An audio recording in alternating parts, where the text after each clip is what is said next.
Soyez les bienvenus si vous nous rejoignez pour décryptage sur Niwa d'Info. Un an après son élection triomphale, le 24 mars 2024, Bassirou Diomaye Faye a marqué le Sénégal par une série de réformes ambitieuses, élu avec 54,28% des voix. Le nouveau président de la République au Sénégal a mis l'accent sur les besoins urgents de la population, notamment l'accès à l'eau, à l'énergie, la réduction du coût de la vie 12 mois plus tard. Promesse tenue vis-à-vis de la population. On en parle avec vous, Mamadou Diouf. Bonsoir et bienvenue. Merci. Bonsoir, Charlotte. Un an après son arrivée au pouvoir, comment se présente le premier bilan de Bassirou Diomaye Faye? Il faut d'abord dire que faire un bilan à un an, c'est extrêmement compliqué parce que eux-mêmes, leur vision dont ils parlent par rapport au Sénégal, ils parlent du Sénégal 2050. Mais on est obligé de dire ils ont fait 12 mois, qu'est-ce qu'ils ont fait? Qu'est-ce qu'ils ont fait? Puisque quand même, ils ont fait 12 mois, il faut qu'ils puissent dire aux gens qu'est-ce qu'ils ont fait par rapport à ces 12 mois.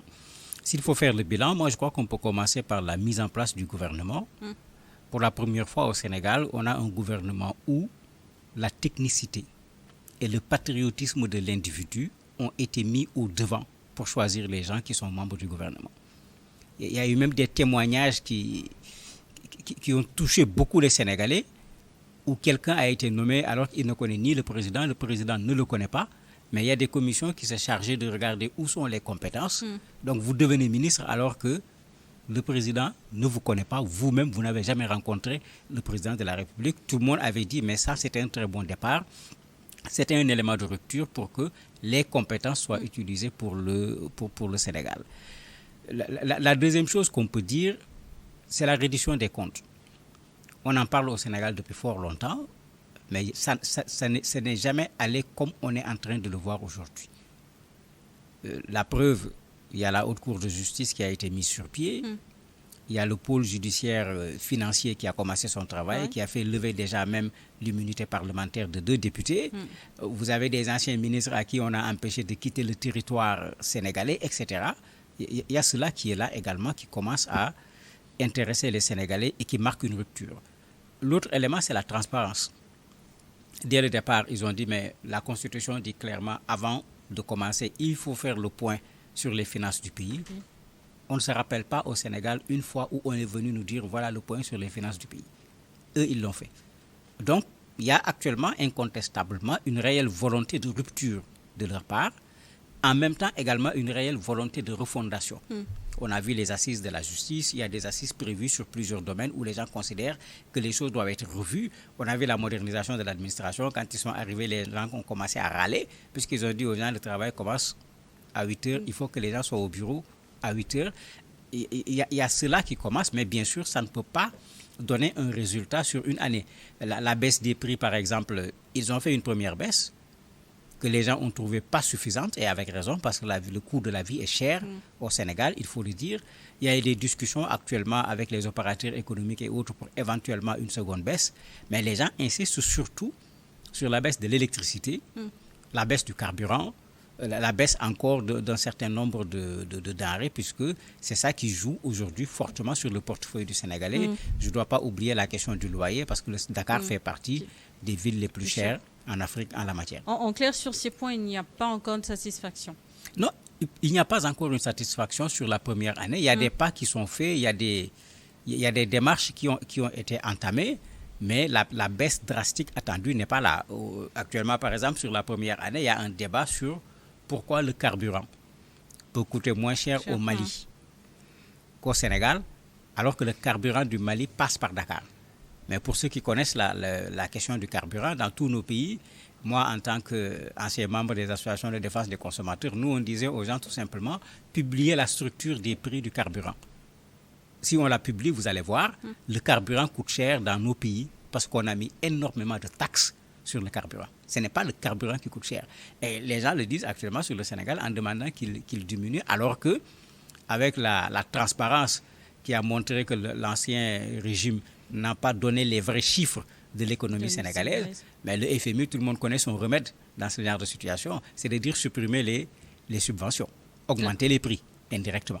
La victoire de Bassirou Diomaye Faye à l'issue de la présidentielle de 2024, dès le premier tour comme candidat de l'opposition, a également marqué une troisième alternance démocratique dans le pays. Oui, une alternance particulière surtout. Puisque d'habitude, avec les alternances, il y a des coalitions, on va au second tour pour faire tomber le président de la République. Ici, au premier tour, ils ont réussi à gagner les élections. Non seulement ils ont réussi à gagner les élections, mais ils ont réussi à gagner des élections avec un candidat de remplacement. Parce que Bassirou Diomaye Faye n'a jamais été le candidat de PASTEF pour l'élection présidentielle. C'est parce qu'ils ont été coincés qu'ils ont fait de Bassirou Diomaye Faye leur candidat. Deuxième chose, il a été le dernier des candidats à faire campagne.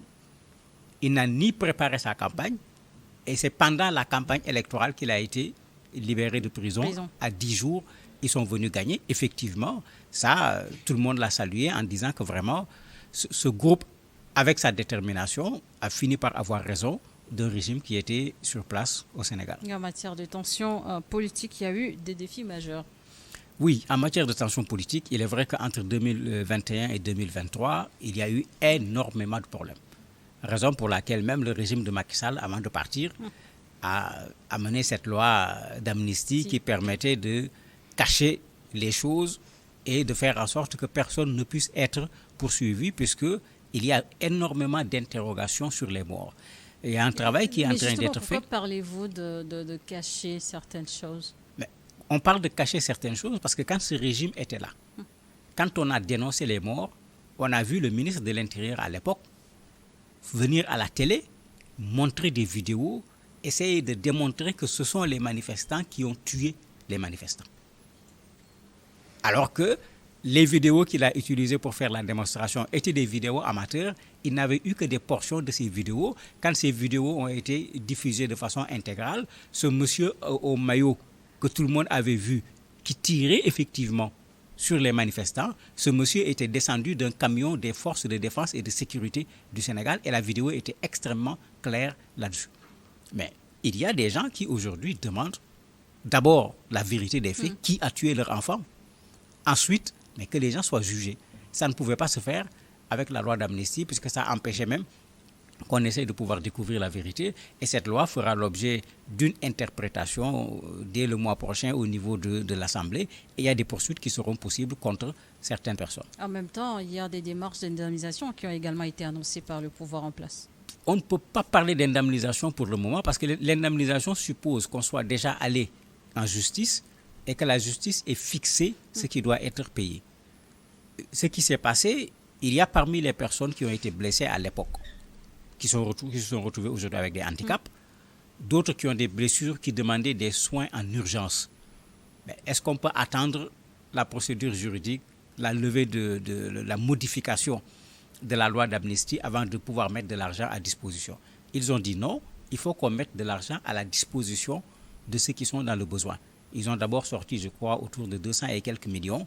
Là, c'était pour de l'urgence sanitaire seulement. Permettre à des personnes en difficulté de pouvoir se soigner. Et ensuite, ils ont débloqué de l'argent où on veut mettre de l'argent à la disposition de personnes qui ont perdu leur commerce, qui ont perdu leur emploi, qui ne sont pas malades d'un point de vue physique, mais qui économiquement sont malades parce qu'ils ne parviennent plus à mener leurs activités. Ceux qui ont été emprisonnés, beaucoup ont perdu leur emploi à cause de l'emprisonnement. Ils ont dit, mais on ne peut pas attendre pour ces gens-là également. Il faut mettre quelque chose entre leurs mains en attendant que le processus se poursuive jusqu'à ce que la justice soit faite. Et élu sur la promesse, entre autres, de lutter contre la corruption et le détournement des deniers publics, les nouvelles autorités sénégalaises ont rapidement lancé une série de mesures, notamment pour réduire le train de vie de l'État, en allégeant le protocole présidentiel lors de voyages ou en lançant une série d'audits. Comment est-ce que ces mesures ont été accueillies par les populations au Sénégal? Ces mesures étaient attendues. Ces mesures étaient attendues parce que pendant le dernier mandat de Macky Sall, beaucoup de scandales ont été révélés par la presse sénégalaise, qu'il faut saluer ici parce qu'elle a vraiment joué son rôle dans cette question de la transparence au niveau du pays. Mais quand la presse révèle ces scandales, on est toujours en face d'un problème. Je détiens un document. C'est clair, c'est net. J'affirme ce qui se passe. Mais je ne peux pas présenter ce document parce qu'il n'est pas encore officielle. Donc souvent, on a démenti, on a dit c'est pas vrai, on lui a demandé d'amener ses preuves en étant conscient qu'il ne sortira pas ses preuves parce qu'on va le condamner pour recel de documents administratifs. Donc il y avait plusieurs problèmes qui étaient là sans qu'on sache de quoi il s'agit exactement.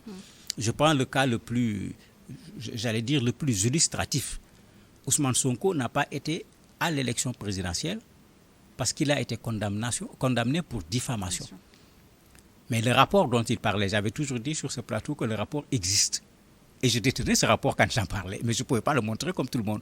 Sonko le détenait. Sonko avait fait une petite erreur en disant Inspection générale d'État, alors que c'était Inspection générale des finances. Mais le rapport existait bel et bien. Le Premier ministre Amadou Ba en avait même parlé à l'intérieur de l'Assemblée nationale du Sénégal. Un autre Sénégalais qui travaille sur les questions de transparence a écrit un ouvrage sur le scandale au niveau de cette question de Prodac. Aujourd'hui, le rapport est sur la table du Premier ministre. Et il y a même des personnes qui sont entendues sur ce rapport-là, où on parle de 39 milliards qui auraient disparu. Mais c'est un besoin qui était là. Il y a d'autres éléments où il n'y avait pas de rapport, mais on voyait des personnes qu'on a connues depuis qu'ils sont des enfants, qu'on n'a jamais connues avec de la richesse, et qui en 6 mois deviennent propriétaires de milliers d'hectares, d'immeubles, etc. Tout le monde s'interrogeait sur d'où venait cet argent. Aujourd'hui, ces personnes sont convoquées et elles ont du mal à pouvoir justifier d'où viennent de façon licite ces biens qu'ils ont démontrés devant les Sénégalais. Et pour moi, cela est une chose importante, la reddition des comptes. Tant qu'on ne le fera pas en Afrique, la corruption, les détournements ne finiront pas dans nos pays. Il faut qu'il y ait une reddition des comptes. Et quand on parle de reddition des comptes, il ne faut pas qu'il y ait d'exception. Président ou pas, chacun doit venir rendre compte. Puisque la déclaration de patrimoine qui est faite, c'est à ça que ça sert. C'est avec ce gouvernement actuel, avec les Sénégalais qui ont pris des responsabilités, le nombre de personnes qui ont fait leur déclaration de patrimoine, on n'a jamais atteint ce nombre-là au Sénégal. Puisque le Premier ministre avait été clair, tout le monde va faire la déclaration de patrimoine. Et vous le disiez, le Fonds monétaire international affirme qu'entre 2019 et 2024, une dette d'un montant de 7 milliards de dollars environ a été cachée par l'administration de Macky Sall. Cela vient-il confirmer les conclusions de la Cour des comptes ? Mais bien sûr, ça confirme 2 conclusions. Parce que le Premier ministre Ousmane Sonko a été le premier à jeter le pavé dans la mare. J'avoue qu'il y avait des doutes au niveau des Sénégalais. Est-ce qu'il n'y a pas de la politique dedans ? Parce que c'était gros. De vengeance. C'était gros. Donc ça a amené les gens même à être prudents en disant c'est le Premier ministre qui a dit, les gens ne voulaient pas assumer cela. Quand la Cour des comptes l'a sorti, on a même vu le président Macky Sall démentir, alors que ses partisans avaient passé tout le temps à démentir. Aujourd'hui, ce que le FMI dit est très clair. Il y a eu plus de 7 000 milliards de dollars de dettes qui ont été cachées. Il faut peut-être expliquer de quoi il s'agit pour que les gens comprennent. Très rapidement, quand je pars à la banque pour faire un prêt, la banque, pour éviter que je ne sois pas solvable, prend 2 précautions. La première précaution, quel est mon salaire ? Qu'est-ce que je peux payer dans mon salaire ? Ce qu'on appelle le tiers cessible. Ensuite, est-ce que je n'ai pas pris des prêts un peu partout de sorte que je ne serai pas en mesure ? C'est ce que le FMI fait. Et quand tu as pris des prêts partout, quand tu veux emprunter de l'argent, on te prête de l'argent à un taux beaucoup plus élevé parce qu'on considère que ta solvabilité n'est pas garantie. Pour éviter cela, l'État sénégalais, avec le président Macky Sall, a fait des prêts, a caché les prêts et n'a pas déclaré ces prêts qui avaient été faits. Et c'est ça que le rapport a sorti, ce qui fait que pendant qu'on nous disait que la dette du Sénégal était à peu près de 13 000 milliards, on s'est retrouvé avec une dette de 18 000 milliards. Et la différence, elle est énorme. Quand on nous parlait de l'inflation de 4,%, on se retrouve avec 12, quelque chose %, c'est-à-dire 3 fois plus. Mais ça donne des chiffres qui ont amené le Sénégal à perdre un peu dans sa notation sur le plan financier à l'échelle internationale. Et à quoi devraient s'attendre les Sénégalais après cette affirmation ou confirmation du FMI ? Mais il va falloir qu'il y a une mission du FMI qui quitte le Sénégal aujourd'hui avec Edouard Gemaël, qui est venu. Ce qui est intéressant, c'est que le FMI l'a dit, d'autres spécialistes de l'économie l'avaient dit, le Sénégal n'a pas à avoir des craintes parce que ce travail de vérité qui a été fait donne au pouvoir actuel une très bonne stature sur le plan international. Mais il y a des règles.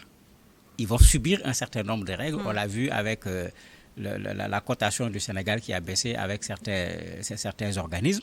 Mais tout le monde est sûr que ça n'empêchera pas l'économie sénégalaise de pouvoir repartir sur de bonnes bases. D'autant que nous venons de commencer à commercialiser du pétrole, ça fait quelques mois. Nous venons de commencer à... Donc il n'y aura pas d'impact direct sur la population? Si, il y aura un impact, puisque le FMI est là, le gouvernement actuel demande qu'on renégocie avec le FMI. Ils ne veulent pas continuer avec ce qui avait été fait. Tout le monde connaît le FMI. Moi, je l'ai toujours dit, étudiant, je l'appelais Fonds mortuaire international, j'appelais la Banque mondiale la Banque mortelle, puisque pour moi, c'est eux qui tuent les économies africaines, ce n'est pas eux qui font marcher les économies africaines. Le problème qui va se poser... Vous faites référence aux intérêts de prêt? Pas seulement des intérêts.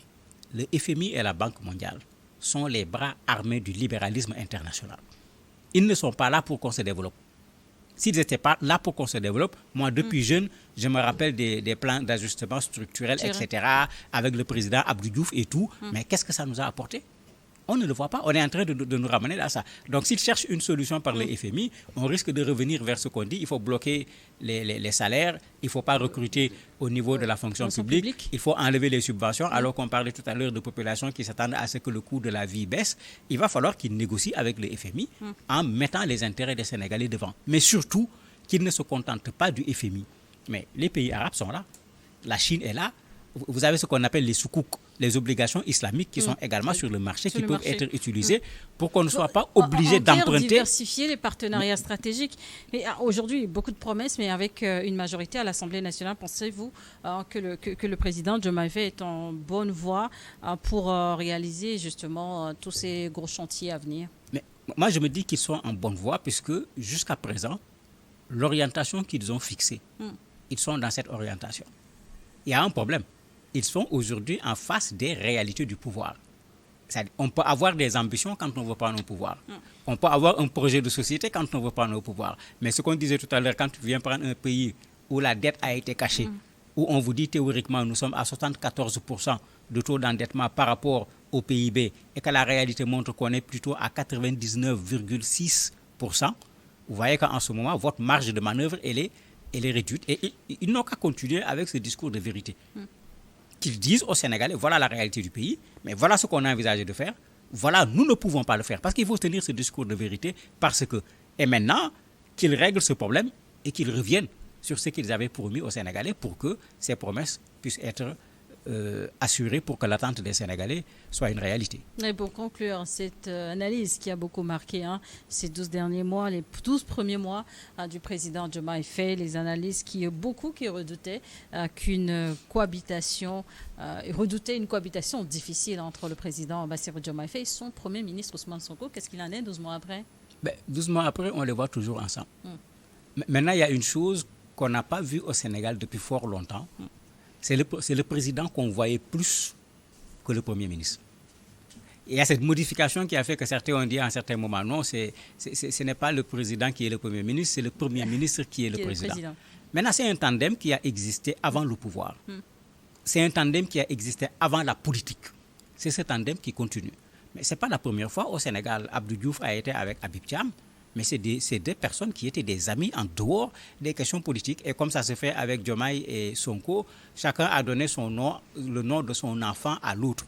Mais il y a cette réalité qui continue, mais espérons que ça va pouvoir continuer pour le bien du Sénégal, puisque vous avez deux personnes déterminées qui veulent changer les donnes au niveau du Sénégal, lancer le Sénégal vers le développement, mais on n'a aucun intérêt à souhaiter que ces deux personnes ne s'entendent pas. En clair, pour vous, d'après vos analyses, ce duo est bien parti. Mais ce duo est bien parti, mais c'est une question de pouvoir. Il va falloir qu'il fasse attention pour que le pouvoir ne vienne pas changer des relations fondées sur des valeurs sénégalaises d'abord. Parce que c'est ça aussi. C'est des relations fondées sur des valeurs sénégalaises d'abord. Ce n'est pas seulement des relations fondées sur des questions politiques. S'ils n'oublient pas ces valeurs sénégalaises, la politique, le pouvoir ne pourra pas les séparer. Merci Mamadou Diouf d'avoir accepté à répondre à nos questions. Merci à vous également de nous avoir suivis dans Décryptage.